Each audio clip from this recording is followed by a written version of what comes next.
Viewers আসসালামু আলাইকুম। জমি খাস খতিয়ানে চলে গেলে আপনার করণীয় কি, উদ্ধার করবেন যেভাবে।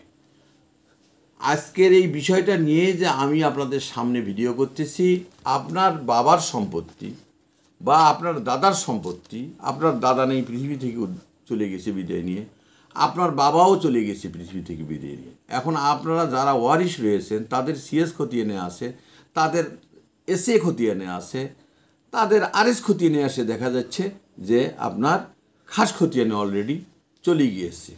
বর্তমান বিআরএস খতিয়ানেও দেখা যাচ্ছে যে আপনার অলরেডি খাস খতিয়ানে চলেছে। খাস খতিয়ান বলতে এটাই বোঝায় 1 নং খতিয়ান, যেটা 1 নম্বর খতিয়ানটাই হচ্ছে সরকারের খাতে চলে যায়। এটার মালিক হচ্ছে পদাধিকার বলে, মালিক হচ্ছে বর্তমান সরকার। এখন আপনাকে এটা করতে হবে কি, আপনাকে আদালতে কেস করতে হবে। আদালতে কেস করতে গেলে আপনি কি করবেন, আপনাকে প্রথম অবস্থায় ডিসি মহোদয়েরকে আপনাকে বিবাদী করতে হবে, আর আপনি হবেন বাদী ওই কেসটার। আপনি যখনই কেসে যাবেন তখন কিন্তু আপনার ওই সমস্ত পেপারসগুলো, আপনার সিএস খতিয়ান অর্থাৎ 40, তারপরে আপনার এসএ খতিয়ান, আরএস খতিয়ান, এলেন 62 এসএ খতিয়ান, সবগুলান আপনাকে কিন্তু পেপার সহ, এবং আপনার যারা যারা ওয়ারিশ রয়েছে একটি ওয়ারিশও আপনাদের কাটানো যাবে না বা কেটে দেওয়া যাবে না, নাহলে পরে আপনারাই কিন্তু অদূর ভবিষ্যতে সমস্যার সম্মুখীন হতে পারেন। আর আপনার এই কাগজগুলো নিয়ে আপনারা একটা বিজ্ঞ লয়ারকে দিয়ে, সিভিল লয়ারকে দিয়ে, তার এই পেপারসগুলো তার নিকটে দিয়ে তার সঙ্গে আলাপ আলোচনা করে আপনারা এই কেসটা দায়ের করবেন। কেসটা যখনই দায়ের করবেন তখন কিন্তু আপনাকে, আবারও বলছি কথাটা, আপনার ডিসি সাহেবকে কিন্তু বিবাদী করতে হবে। আপনারা যে কেউ একজন XYZ, যে কেউ একজন ওই সম্পত্তির মালিক, যে কোনো একজন আপনারা বাদী হতে পারেন, বাদী যে কেউ হতে পারেন। আচ্ছা, তখন আপনার এই কেসটা স্টার্ট হয়ে গেল। স্টার্ট হয়ে যাওয়ার পর এই কেসটা কিন্তু এই পেপারসগুলো যেগুলো আছে এগুলো কিন্তু সব আপনার নথিভুক্ত করবে। আপনার একটা নথি হবে কিন্তু আলাদা। এই নথিভুক্ত করার পর যখন কেসটা স্টার্ট হয়ে গেল তখন কিন্তু আপনার কেসের দিন করে, যেদিন করে কেসের দিন পড়বে সেদিন করে কিন্তু আপনার একটা খোঁজখবর রাখতে হবে। আপনাকে হাজিরা দিতে হবে, আপনার নিজেও যাইতে হবে, উকিল দিয়ে আপনার মুখ করাইতে হবে। এইভাবে আপনার 2, 4, 5 বছর লেগে যেতে পারে। এইভাবে যখন আপনি কেসটা পরিচালনা করবেন, করার পরে যখন আপনার জজ সাহেব এটার ফার্স্ট টু লাস্ট পর্যন্ত পেপার খতিয়ে দেখবে, খতিয়ে দেখার পর যখন দেখবে যেটা প্রকৃতির পক্ষের মালিক, প্রকৃতির পক্ষে মালিক কিন্তু যারা বাদী তারাই, কেননা এই জমিগুলো তো আপনার বাপদাদারই সম্পত্তি। কিন্তু আপনারা যদিও খাচ্ছেন তারপরেও কিন্তু আপনাদেরকে ওখান থেকে উদ্ধার হয়ে আসতে হবে। উদ্ধার হয়ে আসতে গেলেই কিন্তু আপনাকে, আমি যে নিয়মের কথাগুলো বললেন, আপনাকে অবশ্যই কেস করতে হবে। কেস না করলে সরকারের খতিয়ানভুক্ত হয়ে থাকবে, সরকারের মালিক। যে কোনো সময় সরকার কিন্তু এই জমিটা আপনাদের কাছ থেকে নিয়ে নিতে পারে। যেমন কিভাবে নিবে, আপনার একটা সরকারি একটা হাটও জায়গাও দান করতে পারে, অথবা আপনার গুচ্ছগ্রামও করতে পারে। যে কোনো সময় যে কোনো মুহূর্তে যার যেটা প্রয়োজন হবে সে করতে পারে। তখন আইনগত দিক থেকে আপনারা কিছুই করতে পারবেন না, কেননা আপনার তো পেপারস দুর্বল।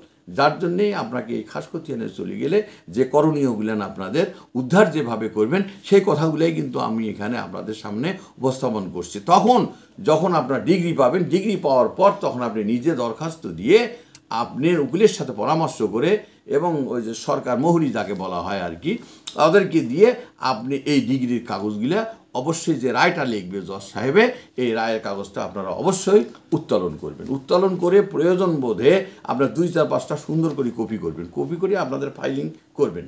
আপনার যে বাপদাদার সম্পত্তিগুলো, যে কাগজগুলো ওখানে দিয়েছেন তার অবশ্যই ফটোকপি আপনারা রাখবেন।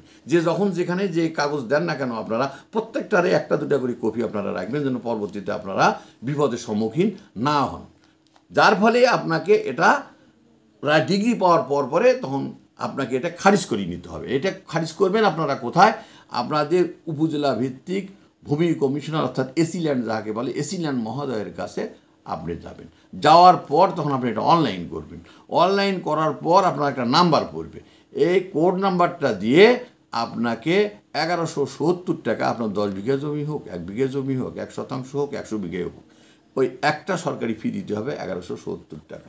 এই 1170 টাকা দিয়ে আপনার তখন কিন্তু আপনাকে এরা একটা রসিদ দিবে ওখান থেকে, ওই ভূমি কমিশনার অফিস থেকে। আপনাদের যে হেড ক্লার্ক সাহেব আছেন উনি কিন্তু আপনাদেরকে একটা রসিদ দেবে, দেওয়ার পরে এটা সহজাই কিন্তু এনারা দিতে চাবে না, কিন্তু আপনাদেরকে আইনগত দিক থেকে করিয়ে দেবে। কেননা আইনের ঊর্ধ্বে কেউ নয়, আইন সবার জন্য সমান। আপনি যেহেতু আপনি রায় পেয়েছেন, প্রপার্টি আপনাদের, সম্পত্তি আপনাদের, তা আপনারা ডিগ্রি পাওয়ার পরে আর কোনো অবস্থাতেই বসে থাকবেন না। কেননা এটা সুবর্ণ সুযোগ, আপনি ডিগ্রি পেয়েছেন, তার কারণ আপনার জাজ সাহেব এই পেপারসগুলি ফার্স্ট টু লাস্ট পর্যন্ত পর্যালোচনা করে দেখে শুনে আপনাকে কিন্তু রায় দিয়ে এসছে। ওই রায়েই কিন্তু আপনার সুপ্রিম কোর্ট, হাইকোর্ট পর্যন্ত আপনি যদি যান, তারপরে ওই একই রায় কিন্তু আপনার বহাল থাকবে। তারপরে আপনি খারিজ হয়ে যাওয়ার পর আপনাদের এই জমিগুলো যতটুকুই খাজনা হোক না কেন, আপনি এই খাজনাগুলো অবশ্যই পরিশোধ করে আপনি রসিদ ক্রয় করবেন। অর্থাৎ রসিদটা আপনার যখনই আপনি খাজনা দিয়ে দিলেন, ওটা কিন্তু রসিদ ক্রয় হচ্ছে, তখন আপনার কিন্তু এটা ডাকলা দিবে।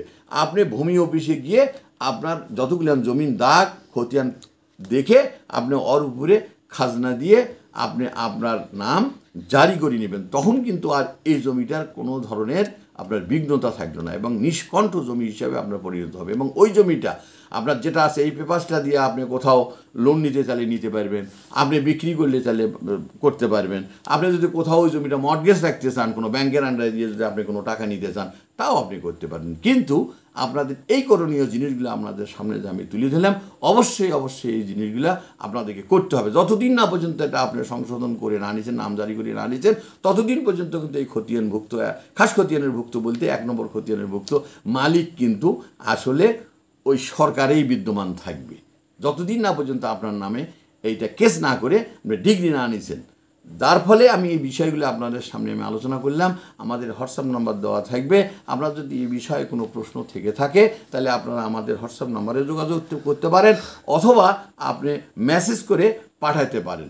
এই আশাবাদ ব্যক্ত করে আপনাদের সুস্বাস্থ্য কামনা করে আজকের মতো আমি এখানেই শেষ করছি। আসসালামু আলাইকুম।